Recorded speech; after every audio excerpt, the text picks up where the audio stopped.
You mentioned you were bulking up to 260. When you're doing your bulks, like what does it look like, and how can other people, how can other people gain weight? Because we get a lot of questions about that as well. Yeah, it depends on your genetics. I would say consistency is the absolute underlying factor in all attempts to gain weight. If you have trouble gaining weight, if you don't have trouble gaining weight, then whatever, just tune the fucking next 30 seconds out, because who gives a shit? Just eat how you normally eat and you'll gain weight.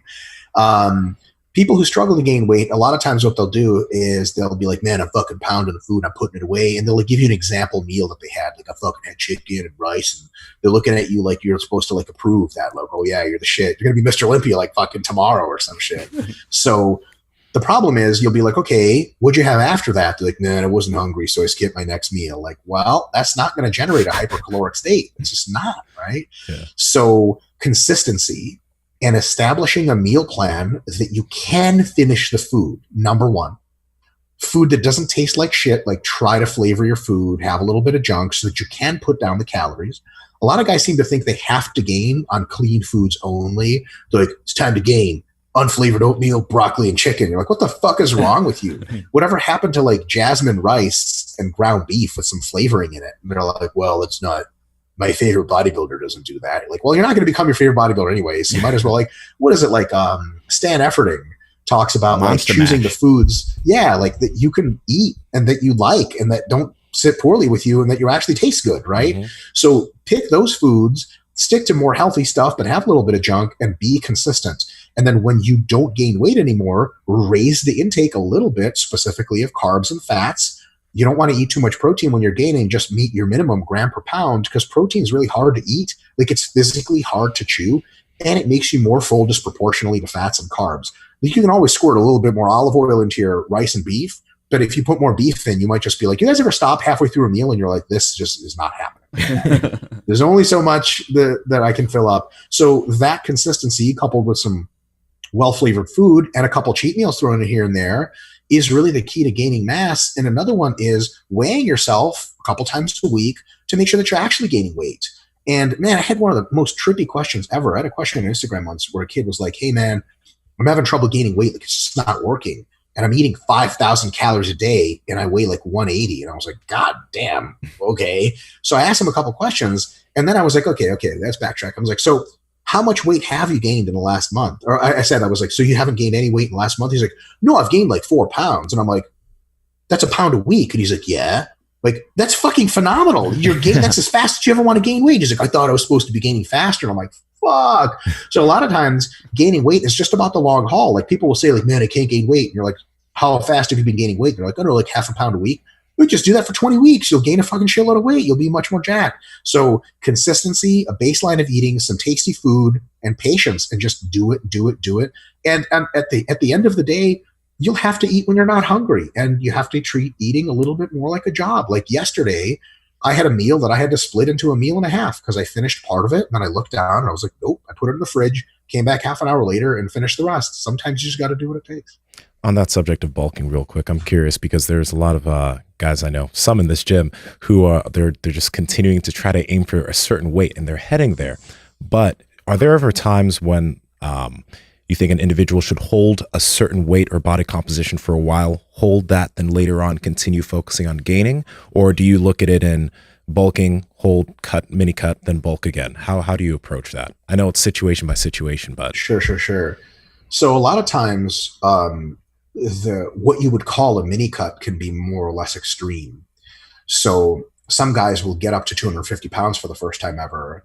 And I think there's probably some good physiological reasoning to indicate that if you get to a highest weight you've ever been and you fall right back down, that you don't hold on to as much of that muscle as you would if you stood there for a bit. Mm-hmm.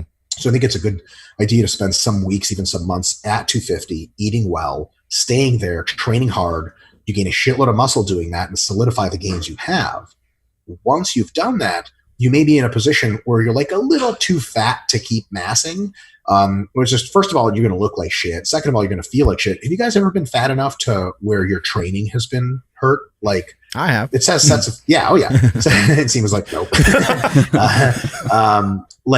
Negatively impacted my sleep. and then that Oh yeah. fucks Oh everything yeah. up. Sure. Your life. Yeah. 100%. So, at some point you should get leaner just to make room for more gains.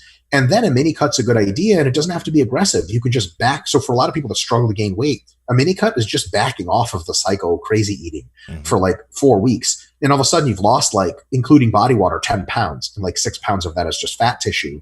And then you go back in and you do another bump into eating. Cool thing about mini cutting is it can make you a little bit hungrier or just not hate food as much. So then you can use that rebound into another wave of mass gains. And last thing I'll say is a lot of people who need a lot of mini cuts and need a lot of basically maintenance periods at a certain weight, it starts to be not that they need those things, is that they're rushing the process. One thing I've always been baffled by, and this is something that I think you guys can speak to a lot, is like completely random pie in the sky goals people make for themselves that have no basis in reality. And I don't know why they pick them. Like, I remember I was training at a gym once and this guy benched 315 for the first time ever. And as soon as he racked it, he's like, fucking got it, baby. 405's next. And you're like, next in 3 years or maybe? Like, what are you fucking talking? Is that how it works? Like, does your muscle strength have a physiological understanding of like, aha, another 90 pounds is exactly what we're capable of? Like, that's nonsense. People do the same thing with weight. Like, they'll get up to 200 pounds for the first time. They're like, next goal, 220. Like, bro, what about 205? Let's start at 205. So some people have these outrageous ideas about how big they're going to get, and they have no idea what it takes, and they try to rush it.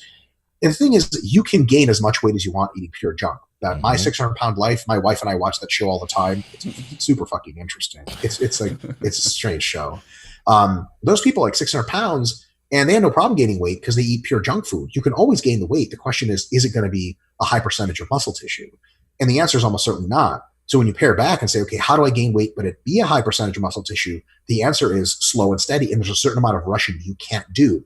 And even if you choose to go to the dark side, so to speak, like pills, potions, and powders, if you choose to go that route, there's a certain amount of that stuff you take that won't rush any more muscle growth, and it'll just get you hospitalized. And people do that shit all the time too. They're like, well, I'm not natty, so I can gain weight as fast as I want. Like, good luck. We'll see you on the fucking Deadpool on bodybuilding.com. You know what I mean? So patience is a huge thing. You won't get big overnight, but who gives a shit? You're supposed to love the journey anyway. Some people they're like, I want to be big, but like, what about getting big? Isn't that fun? They're like, no, every moment that I'm not 250, I fucking hate. You're like, man, I feel like you need a psychologist more than you need the gym. I think something that's probably the most undersold thing in all of this when we talk about nutrition, a lot of the people that we're talking to anyway, they just want to get jacked. They want to look good. They want to be in good shape. And I think probably the most kind of undersold thing is your training. People they might be on a certain diet, but the diet, as you were mentioning, you could be too fat and be kind of out of shape, and then negatively impact when you're bulking, negatively impact your workouts.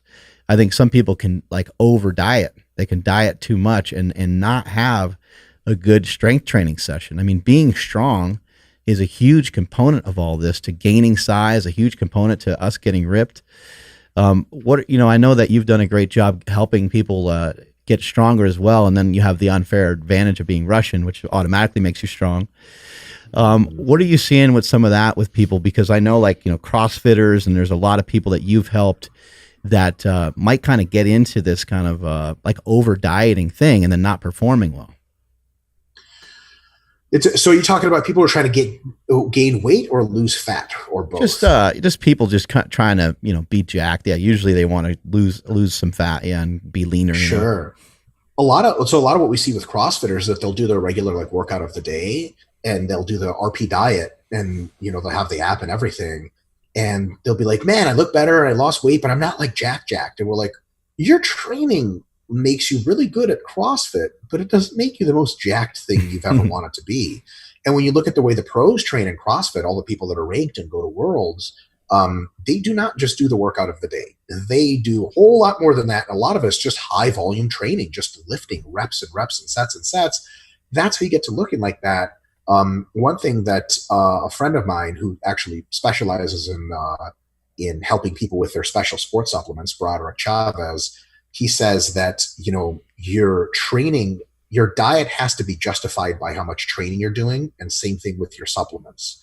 So if you're not willing to train with enough volume, hard enough, frequently enough, and consistently enough, there's not a single diet that's going to make you jacked, and there's not a single pill or potion or powder you're going to be able to take that's going to make you jacked. The fundamental baseline is, do you train, and do you train hard, and do you train enough? Then you layer the diet on top of that. And then if you want extra special help, you layer whatever kind of bullshit you want on top of that. But fundamentally, at the end of the day, it's, do you train hard? And man, I tell you what, this is trippy. Nsima, you might get this at jiu-jitsu as well. Guys would be like, I want to gain weight. What should I eat? And like, you have this thing where you're like, so do you train with weights? And they're like, no, I just do jiu-jitsu. And you're like, okay, you should try training with weights. And they're like, what's that going to do? I'm like, oh my God. Well, you see, it tells your muscles to start growing, and then the diet feeds them, and then they get bigger, and they're like, oh, okay. So it's one of these things where 100%, you got to train hard and consistently, and then the diet feeds into that. Because if you have a good diet, but you're not training to get jacked, you're not going to be jacked. And along with that, within, I guess, powerlifting, and this is something I've wondered, I know like when you're training for like a meet, right? You don't want to add in a bunch of extra bodybuilding volume, but a lot of powerlifters ask me, oh, how can I get big and strong at the same time? And it just seems like what you just said there, it's kind of simple. Like you can do your strength training and then you can add on extra volume at the end of your workout, get that volume in to get bigger over time.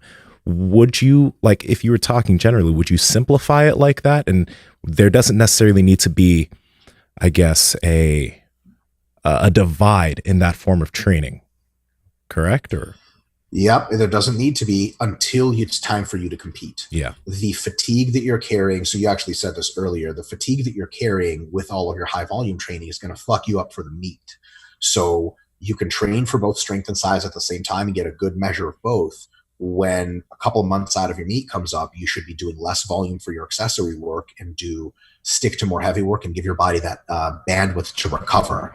You're not going to be getting more jacked 2-3 months out from your meet. You're just going to be getting stronger. Remember, nobody gives a flying fuck how jacked you are at the meet. yeah. They care about, nobody cares anyway about what you total, but you care about what you total. And like, imagine like missing your last deadlift and be like, yeah, but did you guys see my fucking traps?